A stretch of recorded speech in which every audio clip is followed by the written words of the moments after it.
membandingkan suatu besaran dengan satuan. Untuk lebih lanjutnya, mari ikuti Bu Guru. Kita lanjutkan untuk pengukuran panjang. Kita yang pertama adalah menggunakan penggaris. Pengukuran panjang dengan penggaris, maka cara menghitungnya adalah hasil pengukuran dapat dari skala akhir dikurangi skala awal. Lihat gambar berikut. Di gambar pertama, skala akhirnya adalah 4,2 dan skala awalnya adalah 0, sehingga hasil pengukurannya adalah 4,2 cm. Baik, dilanjutkan gambar yang kedua. Hasil pengukuran panjang benda adalah skala akhirnya 6,4, skala awalnya 5,5 cm. Hasil akhir adalah 0,9 cm. Pengukuran panjang dengan skala jangka sorong. Yang pertama, kita lihat dari skala tetap yang digunakan sebagai skala nonius dan skala utama, dan yang bawah adalah skala nonius.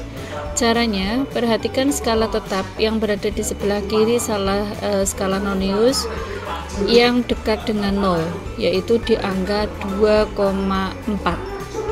Yang kedua, perhatikan skala nonius yang berhimpit dengan skala utama atau yang membentuk satu garis lurus dengan skala tetap, yaitu pada skala 6. Hasil pengukuran diameter benda adalah skala utama ditambah skala nonius kali ketelitian, sama dengan skala utama 2,4 cm, skala nonius 6 kali ketelitian 0,1 cm, sehingga jumlahnya 2,46 cm. Pengukuran panjang dengan mikrometer skrup. Yang pertama, dilihat yang atas sebagai skala tetap, kemudian yang samping ada skala putar, itu tempat skala nonius. Kita perhatikan skala tetap yang ada di dalam gambar di sini adalah 4,5 yang dekat dengan skala putar. Kemudian lihat skala nonius yang lurus dengan skala tetap pada skala 38.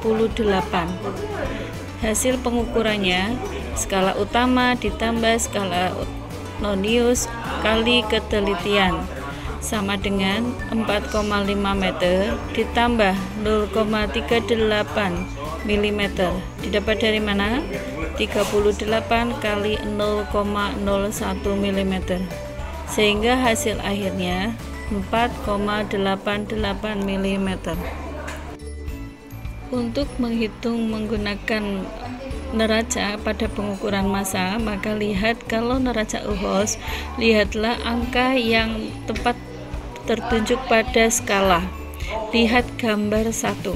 Skala yang ditunjuk pada tanda panah yang pertama adalah 90, yang kedua 400, yang ketiga 8,2. Semuanya menggunakan satuan gram, sehingga kita jumlahkan 90 gram ditambah 400 gram ditambah 8,2 gram sama dengan 498,2 gram. Kita jadikan kilogram menjadi 0,4982 kilogram. Kalau menggunakan neraca pasar seperti pada gambar berikut, maka kamu jumlahkan anak timbangan dengan catatan antara benda yang ditimbang dan anak timbangan posisinya dalam seimbang. Seperti di contoh berikut, ada 1 kg ditambah 200 gram ditambah 50 gram, sehingga jumlah akhirnya ada 1 kg ditambah 100 gram ditambah 50 gram. 50 gram sama dengan 1150 gram, dijadikan kilogram 1,15 kilogram. Oke. Untuk pengukuran waktu menggunakan stopwatch, dilihat lingkaran yang kecil itu menunjukkan menit, kemudian lingkaran yang besar menunjukkan detik atau sekon. Seperti soal gambar nomor 2, itu ada 1 menit. Perhatikan stopwatch yang pertama itu menunjukkan waktu ada 0 menit, belum sampai 1 menit. Kemudian skala yang besar menunjukkan 11,8 skon. Jadi waktu tempuh yang terukur oleh stopwatch adalah 11,8 skon. Untuk pengukuran suhu menggunakan termometer, di sini misalnya termometer badan, tinggal dibaca garis yang dilampaui pada cairan alkohol atau cairan air raksa yang di dalamnya. Misalnya di termometer suhu badan yang pertama terlihat 36,2 cm. 36,2 derajat Celcius. Untuk pengukuran volume benda yang berbentuk tidak teratur, yang pertama menggunakan gelas ukur. Caranya volume zat padat sama dengan V2 min V1.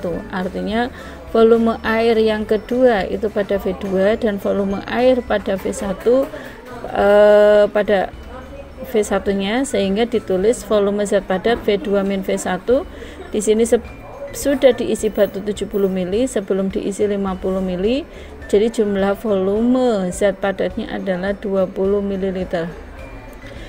Pengukuran volume bisa dilakukan menggunakan gelas ukur dan gelas berpancuran. Volume batu sama dengan volume air yang tumpah ke dalam gelas ukurnya. Kira-kira seperti itu. Baik, kalau sudah paham, kalian kerjakan latihan di LKS bab 1 halaman 16. Mari kita tutup dengan membaca hamdalah bersama-sama.